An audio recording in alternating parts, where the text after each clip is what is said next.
ගම්පහ ශ්‍රී සාරිපුත්ත මහා සෑයේ සතරස් කොටුවේ ශ්‍රී සර්වඥ ධාතුන් වහන්සේලා නිදන් වීමේ පින්කම ඇසලපුම් පොය දවසේ සිද්ධ වෙනවා. පින්කම පටන් ගන්න 25 ඒ සර්වඥ ධාතුන් වහන්සේලා සියසින් දැක බලා ගන්න පුළුවන්.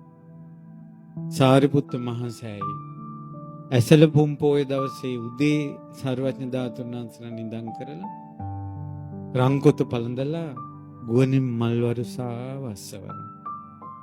ඉතින් ඒ පින්කම් සිද්ධ වෙනවා. දැන් ස්ථාන හැම තැනකම පහම් දහස් ගණන් පහම් පූජා පැවැත්වෙනවා. දම්සුවඳ මල් දන්සලත් සාරිපුත්ත මහ සෑයේත් පැවැත්වෙනවා. කැමති අය මල් ගෙනල්ලා දෙන්න. ආධාර උපකාර කරන අය ආධාර උපකාර කරන්න. ඒ පින්කම් ලස්සනට සිද්ධ වෙනවා. පින් කරගන්න හැමදාම නැහැ.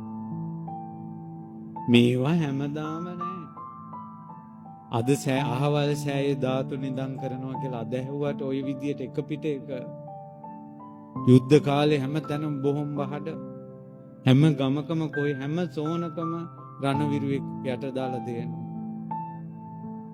මේ වගේ දහම් හඩක් ධාතුන් වහන්සේලා වැඳීමක් සෑයවල් ඇදීමක් ඒ කාලේ නෑ.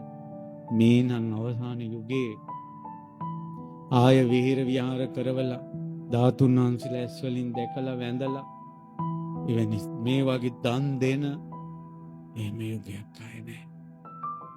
කම්මැලි වෙන්න එපා.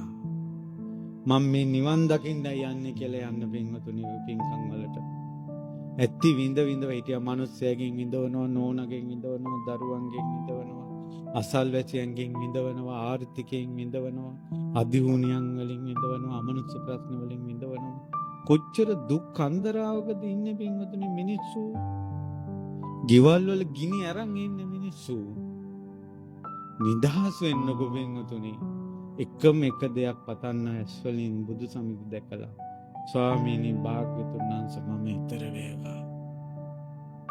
ඔබ වහන්සේට වැඳපු අය නිවන් දැක්කා.